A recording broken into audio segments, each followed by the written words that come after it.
Hi! Hello! Welcome back our channel. అందరికీ ముందుగా శ్రీకృష్ణ జన్మాష్టమి శుభాకాంక్షలు.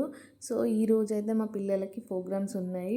అండ్ మా పెద్ద పాపకి క్లాసికల్ ఉంది. చిన్నామెకేమో కొంచెం గోపికమ్మ ఆ టైప్‌లో ఉందన్నమాట. సో, వాళ్ళని ఎర్లీ మార్నింగే లేపాలి. 8:30, 9 వరకి ఫంక్షన్ హాల్‌కి తీసుకెళ్ళాలి. అక్కడే ఉందన్నమాట ప్రోగ్రామ్ వీళ్ళకి స్కూల్ నుండి. అండ్ ఎర్లీ మార్నింగే 5:00కి లేసాము. అంటే నేను అంతకుముందు లేస్తేనే పనులవుతాయి. నా పనులు చేసుకోవాలి. ఇంకా పిల్లలకి బ్రేక్ ప్రిపేర్ చేయాలి. లంచ్ కూడా నేను ప్రిపేర్ చేశాను. ఎందుకనంటే ఇంకా వచ్చేసరికి 1:30, 2 అవుతుంది కంపల్సరీగా. అందుకని చెప్పేసి కర్రీ, వంట అన్నీ కంప్లీట్ చేసుకున్నాను 5:00 వరకు. ఎందుకంటే ఇంకా వచ్చేసరికి లేట్ అవుతుంది. ఆకలి ఆకలి అంటారు పిల్లలు. అందుకనే ఫస్ట్ ముందుగా అవన్నీ క్లియర్ చేసుకున్నాక ఆ తర్వాత 5:00కి పిల్లల్ని లేపి వాళ్ళని రెడీ చేశాను. ముగ్గురు పిల్లల్ని రెడీ చేయాలి. ఎందుకు అనంటే అక్క వాళ్ళ పాప, మా ఇద్దరు పిల్లలు అనమాట. వాళ్ళకి క్లాసికల్ ఉన్నది వాళ్ళిద్దరికి. సో, అందుకని చెప్పేసి జుట్టు కంపల్సరీ స్టిఫ్గా ఉండాలి. ఎందుకంటే డ్యాన్స్ వేసేటప్పుడు ఊడిపోకుండా మంచిగా వేయాలి కాబట్టి చాలా టైం పడుతుంది. సో, వాళ్ళిద్దరిని రెడీ చేసిన తర్వాత ఈ అక్క అయితే కాళ్ళకి పారాన్ని పెడుతుంది. ఇందులో ట్విస్ట్ ఏంటి అని అంటే చిన్నోడు వీడు అసలు ఎక్స్పెక్ట్ చేయలే వీడు రెడీ అవుతాడా మ్యాక్సిమం రెడీ అవుతాడు.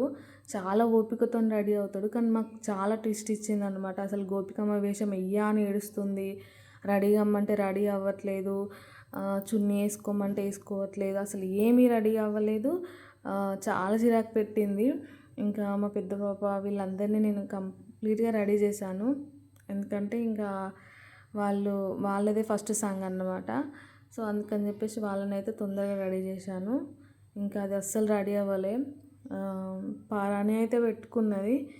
తర్వాత ఇంకా ఫంక్షన్ హాల్కి అయితే రీచ్ అయిపోయాము. అంత వర్షంలో కూడా ఇంతమంది పేరెంట్స్ పిల్లల్ని తీసుకొని వచ్చిళ్ళు. ఎందుకు అని అంటే మంచి మెమోరీస్ వస్తాయి అన్నమాట. ఈ టైంలోనే కదా, ఈ ఏజ్లోనే పిల్లల దగ్గర నుంచి మంచి మెమోరీస్ వస్తాయి.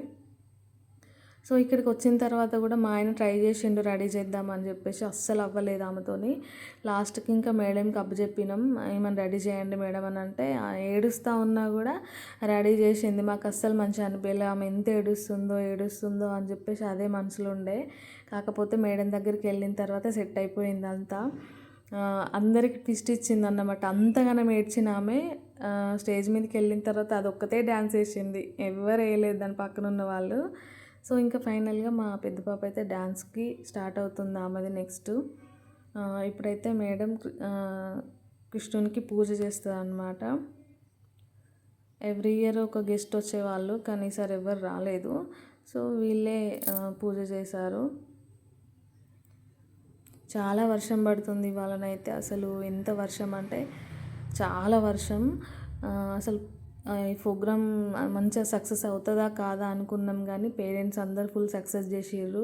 అంత వర్షంలో కూడా రిస్క్ తీసుకొని పిల్లల్ని ఇన్ టైం లోపు అక్కడ సెట్ చేసిర్రు అనమాట.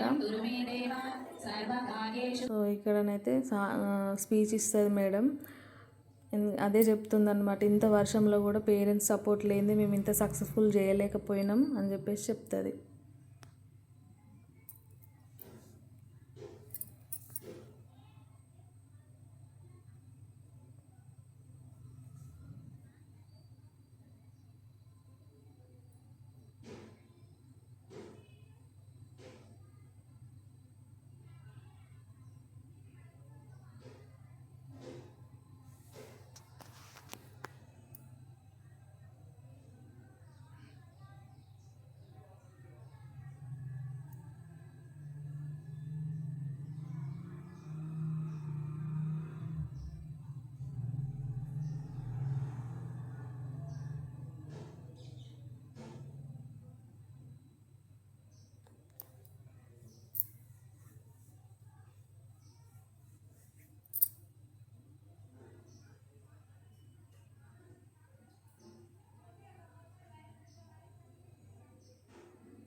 సో పిల్లల ప్రోగ్రామ్ అంతా అయిపోయిన తర్వాత బయట కొన్ని పిక్స్ తీసామన్నమాట, పిల్లలకి కొంచెం మెమొరీగా ఉంటుందని చెప్పేసి. ప్రతి ఒక్కరు ఫుల్ ఎగ్జైట్మెంట్లో ఉండే, చిన్న చిన్న పిల్లలు మంచిగా గోపికమ్మ వేషం వేస్తుంటే మంచి హ్యాపీనెస్ అనిపించింది అందరికీ. అందరూ చిన్న చిన్న పిల్లలు, నర్సరీ వాళ్ళు అన్నమాట. వాళ్ళందరూ గోపికమ్మ వేషం వేసిళ్ళు, మంచిగా ఉండే. ఆ తర్వాత ఇంకా పిల్లలు ఆకలిస్తుందని అంటే అన్నయ్య మేమందరం కలిసి రెస్టారెంట్కి వెళ్ళినాం. ఇంకా అక్కడికి వెళ్ళేసిన తర్వాత అందరం కలిసి బిర్యానీ తినేసినాం. పిల్లలు ఐస్ క్రీమ్ అన్నారు. సో ఐస్ క్రీమ్ వద్దులే అని చెప్పేసి ఇంకా రెస్టారెంట్కి అయితే వెళ్ళి బిర్యానీ అయితే తినేసినాం. బిర్యానీ తినేసి ఇంటికైతే వచ్చేసినాం అన్నమాట. ఇంటికి వచ్చిన తర్వాత పెద్ద టాస్క్, ఎందుకు అని అంటే పొద్దున వేసిన జుట్టు అంతా ఇప్పాలి. సో వాళ్ళకి మస్తు నొప్పి ఉండే పాపం, అంతసేపు భరించారు వాళ్ళు, అదే గ్రేట్ అనుకోవాలి. ఇంకా వాళ్ళకి డ్రెస్ చేంజ్ చేయించేసి రెస్టారెంట్కి అయితే వెళ్ళినాం అనమాట. సో దారిలో వస్తుండగా కృష్ణాష్టమి సెలబ్రేషన్స్ జరుగుతున్నాయి చౌరస్తాలో. సో ఇంతేనండి వీడియో. నచ్చితే లైక్ అండ్ షేర్, సబ్స్క్రైబ్ చేయడం మాత్రం మర్చిపోకండి. మరిన్ని వీడియోస్ కోసం మా ఛానల్ని సబ్స్క్రైబ్ చేయండి.